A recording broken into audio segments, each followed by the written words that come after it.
ઓમ શ્રી ગણેશાય નમઃ. જય શ્રી કૃષ્ણ મિત્રો. આજના વિડીયોમાં આપણે જાણીશું મીઠા વિશે. મીઠા વિશે અગત્યની બાબતો શું ધ્યાનમાં રાખવી જોઈએ એ જાણીશું.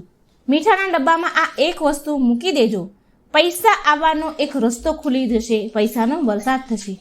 જે સ્ત્રીઓ પોતાના ઘરમાં મીઠાના ડબ્બામાં આ એક વસ્તુ રાખશે તે હંમેશા ધનવાન રહેશે અને જીવનભર લક્ષ્મીજીની કૃપા તેના ઉપર રહેશે.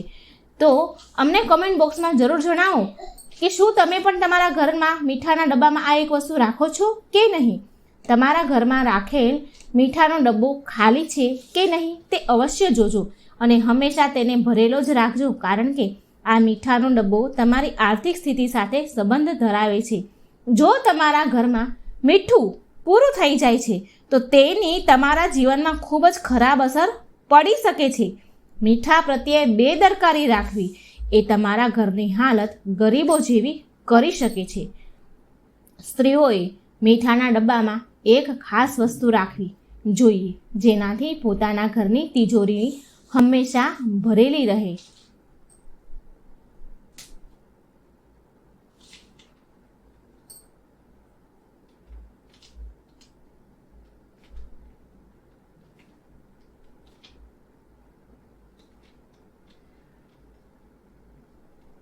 અને દેવી લક્ષ્મીની કૃપા હંમેશા તમારા ઉપર રહે. તો શું તમે જાણવા માંગો છો કે સ્ત્રીઓએ મીઠાના ડબ્બામાં કઈ ચમત્કારી વસ્તુ રાખવી જોઈએ? તો આ વિડીયોને અંત સુધી જોજો, અધૂરો ન છોડતા. અને જો તમે અમારી ચેનલમાં નવા છો તો સબસ્ક્રાઈબ જરૂર કરી દેજો અને બેલ આઇકોનનું બટન પણ ઓન કરી દેજો, જેથી અમારા આવનારા નવા વિડીયો તમારા સુધી જલ્દીથી જલ્દી પહોંચી જાય.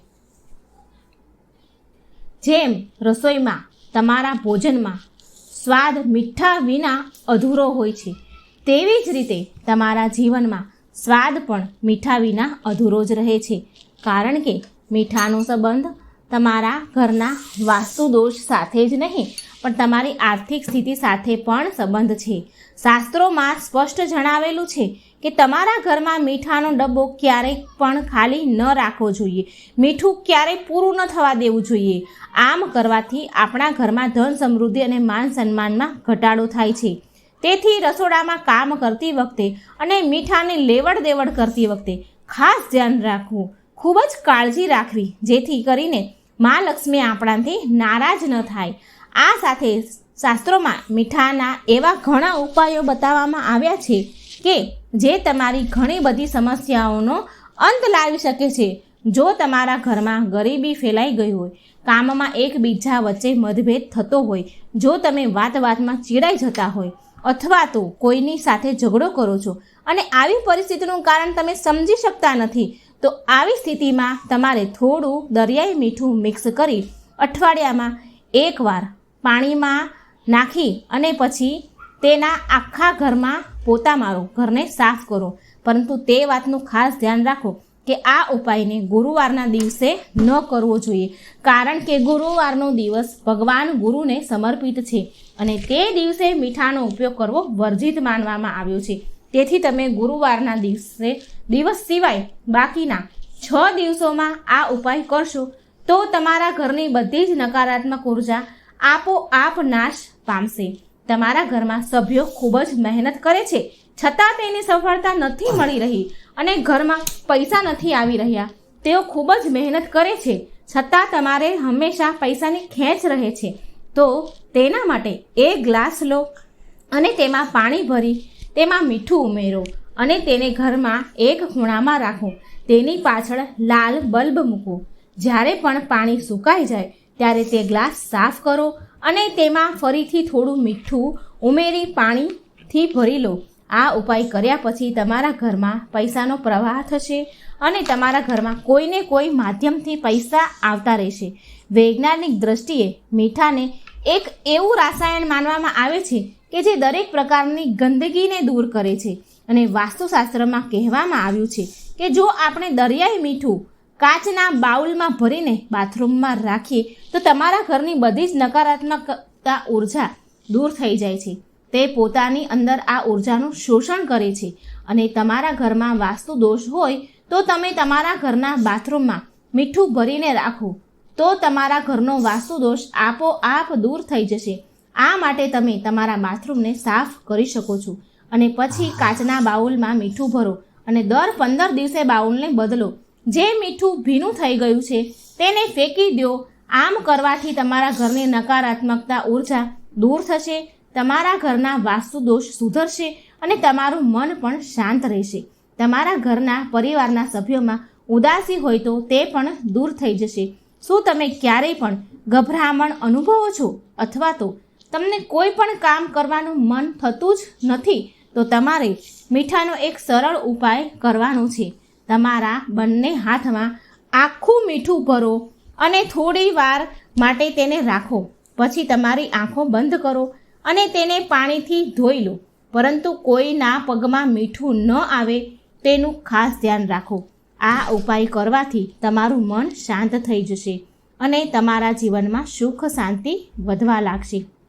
આ સિવાય મીઠું ખરાબ નજરને દૂર કરવામાં પણ ખૂબ જ અસરકારક સાબિત થયું છે અને થાય પણ છે.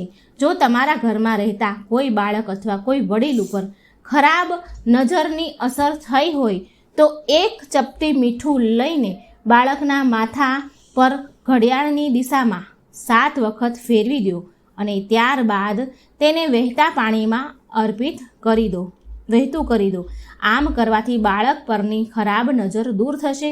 જો કોઈએ તમારા ઉપર તંત્ર મંત્ર કે મેલી વિદ્યા કરી હોય તો મુઠ્ઠીભર મીઠું અને પ્રદોષ કાળમાં 3 વખત વ્યક્તિના માથા ઉપર નાખો અને પછી તે મીઠું દરવાજાની બહાર ગટરમાં ફેંકી દો.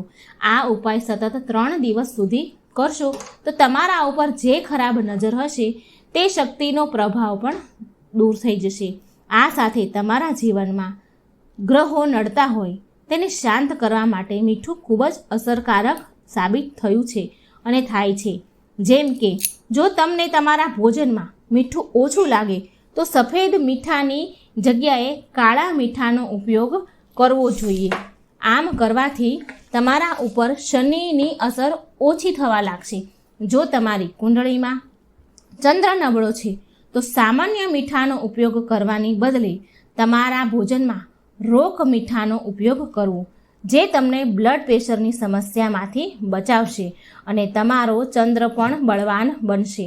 જો તમારા ઉપર મંગળ ગ્રહ ભારે છે અને તમારું મન હંમેશા પરેશાન અને ચિંતિત રહે છે, તો તમે હંમેશા ડિપ્રેશનથી ઘેરાયેલા રહો છો, તો તમારે ગુરુવાર સિવાયના અઠવાડિયાના 6 દિવસ મીઠાના પાણીથી સ્નાન કરવું જોઈએ.